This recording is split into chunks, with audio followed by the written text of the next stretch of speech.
First contact gone wrong. The research vessel Horizon drifted silently through the Carina Nebula, its sophisticated sensors mapping the intricate dance of stellar formations. Dr. Sarah Chen stood at the observation deck, her dark eyes reflecting the cosmic light show before her. 20 years of peaceful space exploration had led humanity to push deeper into the unknown, driven by curiosity rather than conquest. "Doctor, we're picking up unusual energy signatures," Lieutenant Marcus Rodriguez called from his station. "They don't match any known configurations in our database." Sarah moved swiftly to the sensor array, her mind already racing with possibilities. The readings were like nothing she'd seen before. Massive energy spikes that seemed to defy the laws of physics as humanity understood them. Before she could begin a proper analysis, space itself appeared to tear open. Through the breach emerged vessels of impossible scale, their hulls adorned with geometrical patterns that pulsed with an otherworldly light. The Horizon's communication system crackled to life with a message in perfect universal standard, the diplomatic language humanity had helped establish decades ago. "Human vessel, you have entered restricted space. Your presence here violates the supreme directives of the hegemony. Prepare for immediate termination." The words hung in the air like a death sentence. Sarah's breath caught in her throat as she realized the magnitude of their situation. The Horizon was a research vessel, equipped with only basic defensive capabilities. They had never needed more, until now. "This is Dr. Sarah Chen of the Earth Science Vessel Horizon," she broadcast back, her voice steady despite her racing heart. "We are on a peaceful research mission, and we're unaware of any territorial restrictions in this sector. We request diplomatic dialogue." The response came in the form of a devastating energy pulse that rocked the Horizon. Warning klaxons blared as systems began to fail across the ship. "All hands, emergency protocols." Captain Rivera's voice cut through the chaos. "Get to the escape pods. Now." Sarah ran to her station, fingers flying across the console as she initiated emergency data transmission protocols. 20 years of scientific research. She wouldn't let it be lost. As the ship shuddered around her, she caught glimpses of more vessels emerging from the spatial tear. This wasn't just an encounter gone wrong. This was an invasion force. The Horizon's automated defense systems, minimal as they were, engaged in a desperate attempt to buy time for the crew's evacuation. Sarah watched in amazement as the ship's AI demonstrated capabilities she'd never known existed, executing evasive maneuvers that seemed impossible for a vessel of its size. As she made her way to the escape pods, Sarah witnessed something that would forever change her understanding of humanity's place in the cosmos. The Horizon's supposedly basic defensive shields morphed into something else entirely, an advanced energy barrier that absorbed and redirected the alien weapons fire. Hidden protocols were activating, transforming the research vessel before her eyes. "Dr. Chen," Captain Rivera grabbed her arm, pulling her into the last escape pod. "Earth needs to know what happened here. The contingency has been activated." The pod launched into space just as the Horizon unleashed a final burst of energy, creating a temporary blind spot in the alien vessel's sensor network. Through the pod's viewport, Sarah watched her ship, her home for the past 5 years, execute its final protocol. The Horizon didn't simply explode. It imploded, creating a localized gravitational distortion that damaged the nearest alien vessels. As the escape pod engaged its stealth systems and plotted a course for Earth, Sarah's mind raced with questions. The Horizon's hidden capabilities, the captain's mention of the contingency. How long had humanity been preparing for this moment? The peaceful facade of Earth's scientific endeavors seemed to hide layers of complexity she'd never imagined. The journey back to Earth was tense, filled with the constant fear of discovery. When they finally reached the Sol system, Sarah and the surviving crew found their home changed. The attack on the Horizon hadn't been an isolated incident. Similar reports were coming in from research outposts and colonies across human space. The hegemony, as the alien force called itself, had launched a coordinated assault on human presence in the galaxy. Earth's response was nothing like what Sarah expected. Instead of panic, she witnessed the methodical execution of long-prepared plans.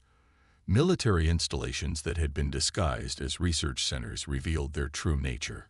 Orbital platforms that had supposedly been monitoring space weather transformed into defense stations. In a secure facility beneath the Pacific Ocean, Sarah stood before the United Earth Council, recounting everything she had witnessed. The council members exchanged knowing looks as she described the Horizon's hidden capabilities. Dr. Chen, the council president, spoke after she finished. What you witnessed was merely the surface of humanity's true capabilities. We have maintained our peaceful appearance not out of weakness, but out of choice. The hegemony's aggression has forced our hand.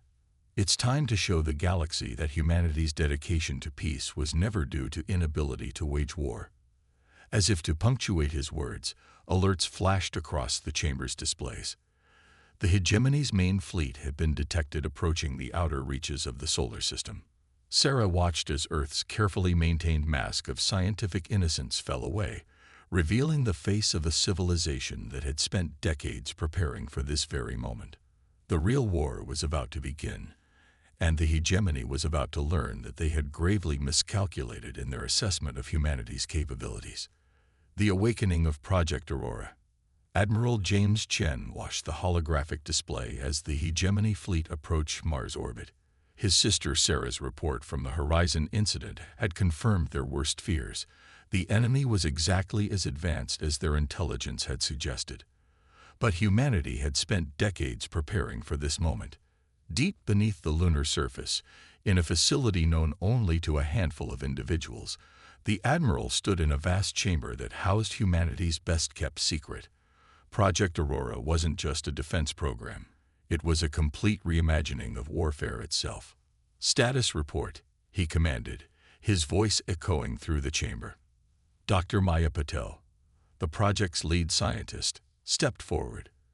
"The Aurora fleet is ready, Admiral. All 30 vessels have completed final diagnostics. The quantum cores are stable, and the AI integration is at optimal levels." The ships before them were unlike anything the public had ever seen. Where traditional human vessels were bulky and utilitarian, the Aurora ships were elegant, almost organic in their design. Their hulls were composed of self-repairing metamaterials that could adapt to different types of enemy fire. But their true power lay in their cores. "Begin deployment sequence," James ordered. "Execute protocol nightfall." The chamber's ceiling began to retract, revealing the star-filled lunar sky above. One by one, the Aurora ships powered up, their quantum cores humming with energy that defied conventional physics. These weren't just warships. They were the culmination of decades of reverse-engineered technology, combined with humanity's unique innovations. As the ships rose from their lunar berths, James received word that the hegemony fleet had begun their assault on Mars. The Red Planet's defenses, which the enemy believed to be minimal, had revealed their true nature, but they wouldn't hold for long. "All Aurora vessels, this is Admiral Chen," he broadcast across the secure quantum network. "You know what we're facing. You know what's at stake. Today, we show the galaxy that humanity's peaceful nature was a choice, not a weakness. Execute Battle Plan Omega." The Aurora fleet moved with impossible grace, their quantum drives allowing them to traverse the space between Earth and Mars in minutes rather than hours. They emerged from quantum space directly behind the hegemony fleet, catching them completely off guard. The enemy vessels were massive, dwarfing even the largest Aurora ships. But size wasn't everything. The Aurora fleet's first volley demonstrated this perfectly. Quantum-tipped missiles that didn't just impact their targets, but temporarily phased them into another dimension, literally tearing chunks of the enemy ships out of existence. The hegemony's response was fierce but uncoordinated. Their energy weapons, devastating against conventional shields, were rendered almost useless by the Aurora ship's adaptive hulls. Each hit caused the metamaterials to evolve, becoming more resistant to subsequent attacks. But the real game-changer was the Aurora fleet's AI integration. Each ship's artificial intelligence worked in perfect harmony with its human crew, predicting enemy movements and coordinating responses with inhuman precision. The ships moved like a single organism, flowing through space in patterns that seemed to defy natural law. Enemy flagship is attempting to coordinate their response, reported Captain Sarah Rodriguez from the Aurora-class vessel Starweaver. Permission to execute maneuver Echo 7. Granted, Captain, James replied, watching as the Starweaver and its sister ships executed a series of quantum jumps that left afterimages in their wake. The maneuver confused the enemy's targeting systems, making their massive ships fire at phantoms, while the real Aurora vessels struck from multiple angles. The battle for Mars lasted just under 3 hours. When it was over, the mighty hegemony fleet was in ruins. More than half their ships had been destroyed or disabled, while the rest retreated in disarray. The Aurora fleet had suffered only minimal damage, their adaptive systems already repairing what little harm had been done. But James knew this was just the beginning. The hegemony would return, and next time they would be better prepared. What they had witnessed today would force them to reassess everything they thought they knew about humanity. In the aftermath of the battle, as the Aurora fleet maintained their defensive positions around Mars, James received a transmission from Earth. The Council had decided it was time for Phase 2. Project Aurora had proven itself in defense. Now it was time to take the fight to the enemy. Dr. Patil approached him with a holographic display showing new data. Admiral, the battle provided valuable information about hegemony technology. Their quantum shielding has a fundamental flaw we can exploit, with some modifications to the Aurora ship's weapon systems. James studied the data, a grim smile forming on his face. The hegemony had thought they were dealing with a species that had focused solely on scientific advancement at the expense of military capability. They were about to learn just how wrong they were. As he issued orders for the fleet to begin preparations for their counteroffensive, James thought about his sister Sarah, now working with Earth's Defense Council to analyze the full extent of the hegemony's capabilities. The enemy had awakened something they couldn't possibly have anticipated. A humanity that had spent generations preparing for this very moment, while presenting a peaceful face to the galaxy. The real question now wasn't whether humanity could win this war, but how the galaxy would change once they did. The Aurora fleet represented more than just military might. It was proof that humans could advance in multiple directions simultaneously, maintaining their scientific and peaceful pursuits while preparing for the worst. As the Aurora ships began their modifications for the coming counteroffensive, the quantum cores pulsing with barely contained power, James knew that the galaxy was about to witness something unprecedented. The full unleashing of human potential, no longer constrained by the need to maintain appearances. The counterstrike. The hegemony's central command center orbiting their homeworld of Nexus Prime was in chaos. Reports flooded in from across their territory. Human ships appearing and disappearing at will, striking critical installations with surgical precision. Admiral Zarkin, his iridescent scales dulled with stress, watched as another defensive line collapsed. Impossible, he hissed, multiple eyes blinking in rapid succession. They were nothing but researchers and diplomats. How did we miss this? The answer materialized before him in a flash of quantum distortion. 3 Aurora-class vessels phased into existence inside the supposedly impenetrable defense perimeter of Nexus Prime. Their organic-looking hulls shifted and rippled, adapting to the intense energy weapons fire that immediately engulfed them. Aboard the lead vessel, Stellar Weaver, Captain Sarah Rodriguez allowed herself a small smile. The hegemony's supposedly advanced quantum shielding might as well have been tissue paper against their latest innovations. Dr. Patel's modifications had exceeded all expectations. All ships, execute Protocol Meridian, she commanded. Let's show them what humanity's been holding back. The 3 Aurora ships moved in perfect synchronization, their quantum cores pulsing in harmony. What happened next would be studied in military academies across the galaxy for centuries to come. The ships didn't just fire weapons, they rewrote the laws of physics in their immediate vicinity. Space itself seemed to fold and ripple around the hegemony's defensive platforms. Quantum fields that had protected their installations for millennia simply ceased to exist as the Aurora ships deployed their newest weapon, quantum nullification fields. The technology was based on a simple principle that humanity had discovered decades ago, but kept hidden: the ability to locally suspend certain laws of physics.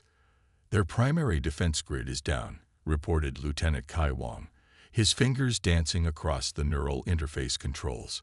Moving to Phase 2. The quantum nullification fields had another effect, one that the hegemony was only now beginning to understand with growing horror. Their highly advanced AI systems, the backbone of their military superiority, were being reduced to basic computing functions. The human ships, by contrast, operated with seamless efficiency, their hybrid AI systems proving immune to the quantum disruption. Sarah opened a channel to Admiral Chen's flagship, which was coordinating the larger offensive from a safe distance. "Phase 1 complete, sir. Ready to proceed with the demonstration." "Proceed, Captain," came the Admiral's steady reply. "Show them why peaceful doesn't mean powerless." The Stellar Weaver's quantum core began to pulse with a new frequency. The ship's organic-looking hull became translucent, revealing the intricate network of energy conduits beneath. Similar transformations occurred in its sister ships. Together, they formed a triangular formation around Nexus Prime's main orbital defense station. "Initiating quantum resonance cascade," announced Dr. Maya Patel, who had insisted on being present for this crucial operation. "Targeting their central command and control systems only. We're not here to destroy, just to demonstrate."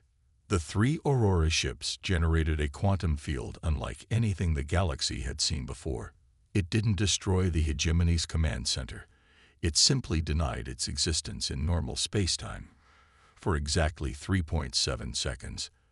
When the station reappeared, every system had been reset to its most basic state. Decades of military data, command protocols, and strategic plans had been quantum shifted into a state of unreality. Admiral Zarkin found himself staring at blank screens where moments ago had been the accumulated military might of a civilization spanning thousands of years. His command staff stood frozen, their multiple limbs suspended in various gestures of disbelief. A communication request flashed across his primary screen.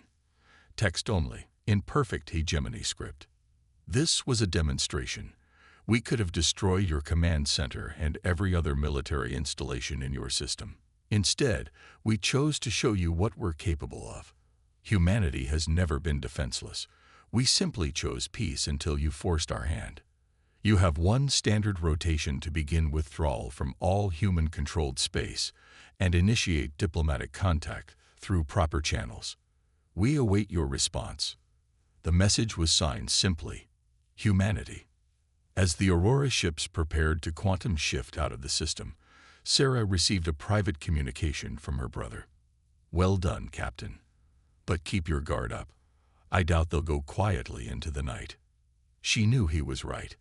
The hegemony had ruled through fear and superior technology for too long to simply accept this new reality. But humanity had shown only a fraction of their true capabilities. The quantum resonance cascade was impressive, but it was far from their most advanced technology. In her private quarters later, Sarah reviewed the battle footage. The hegemony's response had been exactly as predicted by Earth's strategic AI systems. Their reliance on overwhelming force and superior technology had made them predictable. Humanity's strength lay not just in their hidden technologies, but in their ability to innovate, to think creatively, to combine the logical precision of their AI systems with human intuition and unpredictability. A message from Dr. Patel flashed across her screen. "Phase 4 modifications are ready for testing. The quantum cores can be pushed further, much further." Sarah smiled as she authorized the next phase of upgrades. The hegemony thought they had seen humanity's true power. They had no idea what was coming next. The silent revolution. The great halls of the Hegemony Council on Nexus Prime had never felt so tense. Representatives from a dozen member species gathered in emergency session, their voices rising in heated debate. The quantum neutralization of their primary military network had sent shockwaves through their society, but it was what happened afterward that truly terrified them. Counselor Vextil, her crystalline form refracting light in agitated patterns, addressed the assembly. The humans didn't just disable our defenses, they rendered portions of our quantum technology inert, centuries of advancement, nullified in moments. And now, our lesser members are beginning to question everything. She was right. Throughout hegemony space, subordinate species were watching humanity's victories with growing interest. The humans had proved that technological superiority could be achieved without conquest, that advancement didn't require the subjugation of others. It was a dangerous idea. In the Carina sector, where the conflict had begun, Dr. Sarah Chen now found herself in an unexpected role. The former research vessel scientist had become humanity's primary contact with various alien species seeking to understand Earth's rapid rise to power. The Horizon's original mission of scientific exploration had evolved into something far more significant. Your quantum resonance technology, a Meridian ambassador asked during one such meeting, their bioluminescent tentacles pulsing with curiosity. It wasn't developed for war, was it? Sarah smiled, remembering the original breakthrough in her own lab years ago. It was created to study stellar phenomena. Like most of our advances, it came from our desire to understand the universe, not to control it. The military applications were a contingency we hoped never to need. The revelation that humanity's most powerful weapons were adapted from peaceful research sent ripples through the galactic community. It challenged the hegemony's fundamental belief that military might drove innovation. More importantly, it offered an alternative path to advancement. Aboard the Aurora flagship Quantum Dawn, Admiral Chen reviewed the latest intelligence reports. The hegemony's response to their ultimatum had been predictable, a desperate attempt to reassert dominance through force. But their attacks grew increasingly ineffective as humanity's defensive systems evolved. They're adapting their quantum signatures, Dr. Patil observed, studying the battle data. But they're still thinking linearly. They haven't grasped that our technology isn't just more advanced. It's fundamentally different. The difference lay in humanity's approach to quantum mechanics. While the hegemony sought to control quantum effects through brute force, human scientists had learned to work with the fundamental uncertainty of quantum systems. Their ships didn't fight against quantum fluctuations, they rode them like waves. This philosophy was exemplified in the latest modification to the Aurora fleet. The ships now possessed the ability to exist in a state of quantum superposition, being simultaneously present and absent from multiple points in space. It made them virtually impossible to target and allowed them to appear precisely where they were needed most. The impact on traditional space combat was revolutionary. Massive battle fleets became obsolete when they couldn't guarantee hitting their targets. The hegemony's advantage in numbers meant nothing against ships that could choose the exact time and place of every engagement. But the most significant changes were happening away from the battlefield. Smaller species within the hegemony began reaching out to Earth through secret channels, seeking knowledge rather than weapons. They saw in humanity a path to advancement that didn't require them to become conquerors. "We're receiving another diplomatic request," Lieutenant Wong reported. The Arcturus Collective is offering to share their database of stellar phenomena in exchange for cooperation on quantum research. Admiral Chen shared a knowing look with his sister. This was what humanity had always wanted: peaceful exchange of knowledge, mutual advancement through cooperation. The war had merely accelerated the process. The hegemony's response to these developments was desperate and predictable. They launched a massive propaganda campaign, portraying humans as dangerous revolutionaries who would destroy the stability of the galaxy. But their efforts backfired as more species witnessed humanity's response. Rather than suppressing the dissent, Earth openly invited scientific delegations from all species to observe their research facilities. They demonstrated that their quantum technology could terraform barren worlds, clean polluted atmospheres, and harness the energy of dying stars. The message was clear: Humanity's power came from understanding, not dominance. In a secure chamber beneath Geneva, the Earth Council convened to discuss these developments. The holographic displays showed the spreading wave of diplomatic and technological revolution sweeping through the galaxy. The hegemony's iron grip on their member species was weakening, not through military defeat, but through the power of an idea. "We're approaching a tipping point," Sarah reported to the Council. "The hegemony's military strength is no longer enough to maintain control. Their subject species are beginning to see alternatives." A council member raised a concerned hand. "And if they respond with unrestricted warfare, they still possess enough firepower to cause devastating damage." Admiral Chen's response was calm but firm. "They've already tried their worst. Each attack has only served to demonstrate the gap between our approaches to technology. The more they fight, the more they prove our point." As if to emphasize his words, a new alert appeared on the displays. The hegemony's Third Fleet had just launched a massive assault on one of Earth's research outposts. The Aurora ships in the area responded not by destroying the attackers, but by using their quantum fields to temporarily phase the entire enemy fleet into a parallel dimension where their weapons had no effect.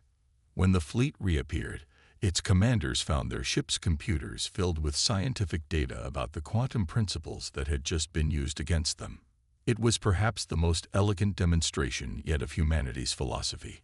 Even in warfare, they chose to educate rather than. The silent revolution continued to spread, reshaping the galaxy not through force of arms, but through the irresistible power of knowledge freely shared. The hegemony's time was ending, not with a bang, but with the quiet realization by their subject species that there was another way. A new dawn. The massive chamber of the galactic Concordat was unlike anything humanity had built before.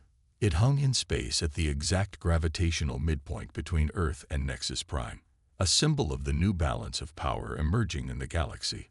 Representatives from hundreds of species filled the quantum-stabilized space, their varied forms illuminated by the light of distant stars visible through the transparent walls. Admiral James Chen stood beside his sister Sarah, both watching as history unfolded before them. The hegemony's final offensive had come just days earlier, a desperate, all-or-nothing strike at Earth itself. The response had demonstrated just how far humanity's technology had evolved. Instead of a traditional battle, the Aurora fleet had executed what they now called a quantum embrace. The entire hegemony armada found itself enveloped in a field of possibility, where quantum uncertainty expanded to a macroscopic scale. For a brief moment, every ship in the attacking fleet existed in a state of infinite potential, both weapon and plowshare, both war vessel and research platform.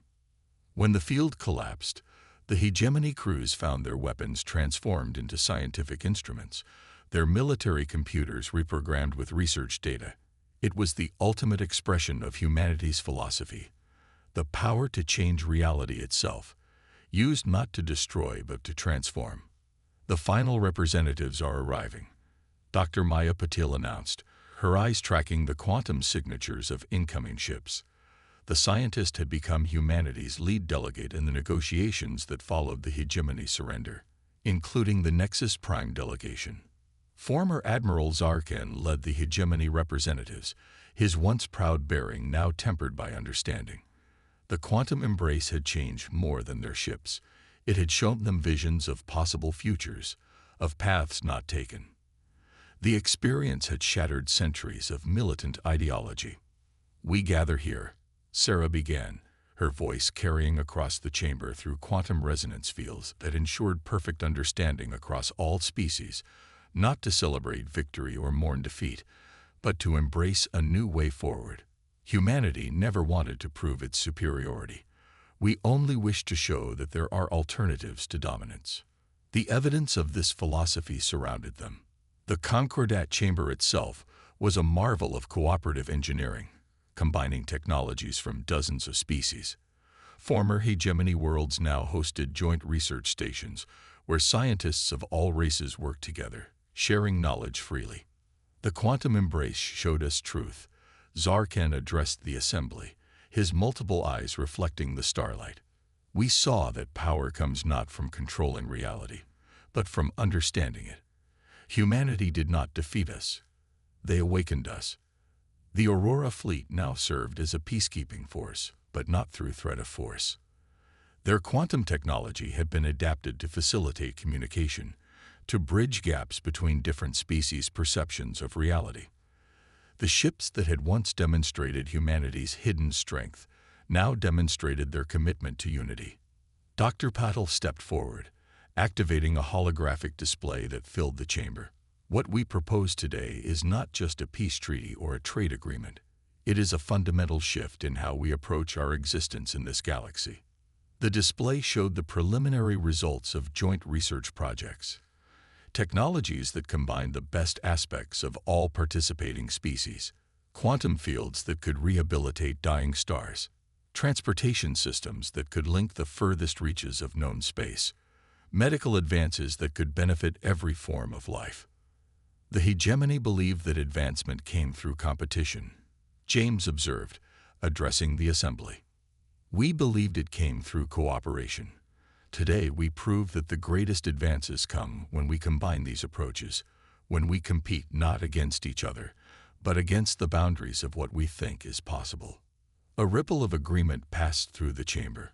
Species that had been bitter enemies under hegemony rule now found themselves working together, driven by shared curiosity rather than forced cooperation. Sarah activated the final protocol of the quantum embrace technology. Throughout the chamber, representatives experienced a moment of shared consciousness, not intrusive, but inviting. They saw through each other's eyes, felt through each other's senses, understood through each other's minds. When the effect faded, the chamber was silent. Then, one by one, representatives stood to signal their agreement with the proposed concordat. Even former hegemony hardliners found themselves swayed by the experience of true understanding. The signing ceremony that followed was more than a diplomatic formality. Each signature activated quantum-linked nodes throughout the galaxy, establishing a network of cooperation and shared knowledge that would span the stars. As the final signatures were recorded, Sarah turned to her brother. "Do you remember when we were just researching stellar phenomena on the horizon? Did you ever imagine it would lead to this?" James smiled, watching as former enemies engaged in animated discussions about joint research projects. "We always knew humanity had potential. We just needed the right moment to show it." The chamber's quantum fields hummed with energy as the new galactic concordat became official. Outside, the Aurora fleet began a new mission, not of defense or diplomacy, but of exploration. They would push deeper into the unknown, not as humanity's secret weapon, but as the galaxy's shared resource for discovery. As the celebration began, Dr. Patel approached the Chen siblings with a gleam in her eye. "The quantum embrace technology. I think we've only scratched the surface of what it can do. With the combined knowledge of all these species, imagine what we might discover." The stars visible through the chamber walls seemed brighter somehow, as if reflecting the promise of this new era.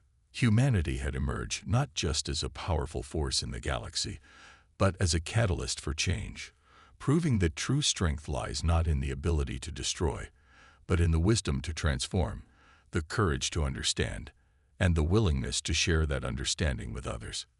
The new dawn had arrived, and with it, the promise of infinite possibilities, born from the moment humanity chose to reveal not just their power, but their wisdom.